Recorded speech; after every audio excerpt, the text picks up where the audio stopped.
Aujourd'hui, après avoir fait une semaine dans le département, nous avons constaté que les enseignants du département de Mbour et qui partagent ces préoccupations avec les enseignants du Sénégal souffrent de beaucoup de problèmes liés à la rémunération, donc les questions à incidence financière, liées au statut et liées à la formation. Donc les enseignants ont constaté que pour la majeure partie, ils n'arrivent plus à avancer à cause des lenteurs administratives que nous dénonçons avec la dernière énergie. Donc les enseignants demandent au gouvernement de donner les instructions nécessaires pour que les enseignants puissent avancer régulièrement, parce que les enseignants n'ont que leur carrière. Nous réitérons donc la position ferme du CUSEMS authentique pour que le sabotage de la carrière des enseignants cesse et qu'on puisse permettre aux enseignants d'avancer régulièrement pour leur permettre donc de plafonner à temps. Les enseignants également, sous ce rapport, nous demandent d'exiger la réforme des grades. Nous avons énormément de grades qui font que les enseignants peinent à plafonner. Et en cela, les enseignants exigent que des discussions soient ouvertes avec les syndicats pour que les réformes nécessaires liées au contenu, les réformes nécessaires liées également au plan de carrière des enseignants puissent avoir lieu pour qu'on puisse sortir de ces lenteurs inacceptables.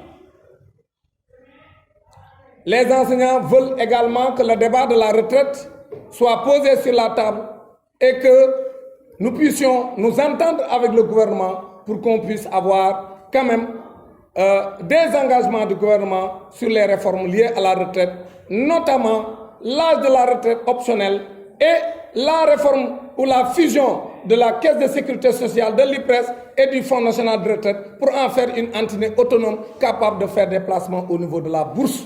Ça également, c'est une demande des enseignants du Sénégal. Mais la lancinante question des décisionnaires a été agitée tout au long de notre parcours. Nous avons rencontré sur le terrain des enseignants qui sont inquiets, des enseignants qui ne savent plus à quel sein se vouer, parce que c'est des enseignants qui savent que leur avenir est sombre, des enseignants qui sont injustement considérés comme des décisionnaires et qui pourtant sont entrés dans la fonction publique très jeunes. Mais à cause des lenteurs administratives dont je parlais tout à l'heure, beaucoup d'entre eux sont devenus des décisionnaires. Nous demandons au gouvernement du Sénégal de mettre fin à ce statut précaire. Donc ce que les décisionnaires demandent, ce n'est ni plus ni moins qu'une éradication, non une révision, mais une éradication du statut des décisionnaires pour que les enseignants, enfin, sortent de cette psychose qu'on leur impose depuis plusieurs années. Chaque année, nous voyons des décisionnaires aller à la retraite.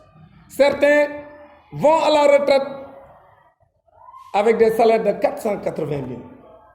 Mais à la retraite, ils perçoivent 48 000 francs.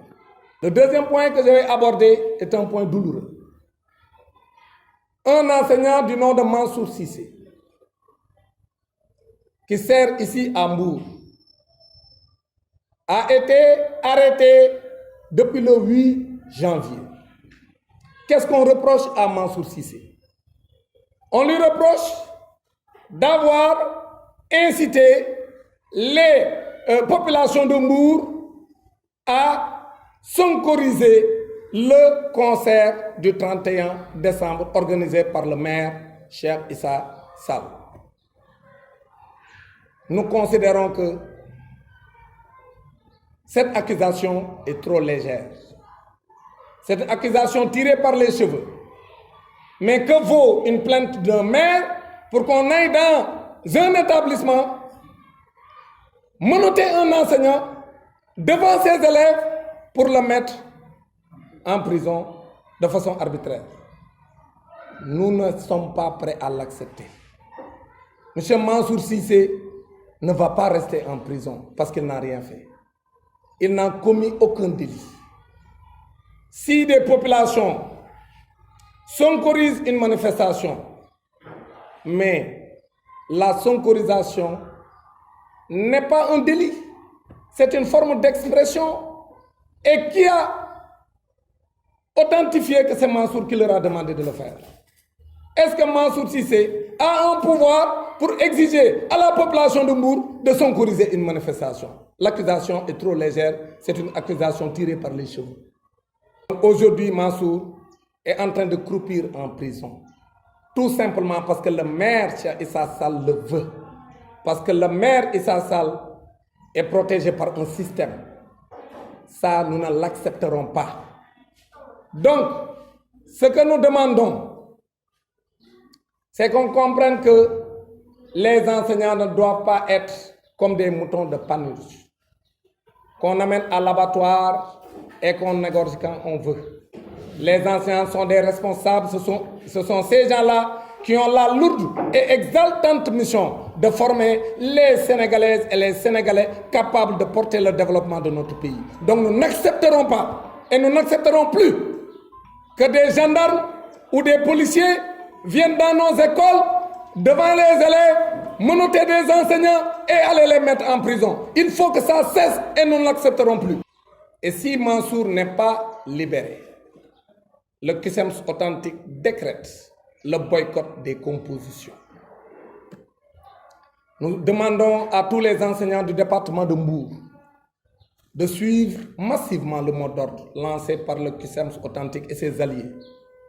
Parce que nous considérons que si Mansour Cissé reste en prison de façon aussi arbitraire, si on laisse passer, c'est un précédent fâcheux et nous ne l'accepterons pas. C'est pourquoi le mot d'ordre qui est lancé ici à Mbour, dans tout le département, si Mansour Cissé n'est pas libéré, que les compositions qui sont déjà programmées soient boycottées massivement par les enseignants du Sénégal pour qu'on montre une solidarité de corps et qu'on montre au gouvernement du Sénégal qu'on n'acceptera plus qu'on arrête les enseignants pour des motifs légers.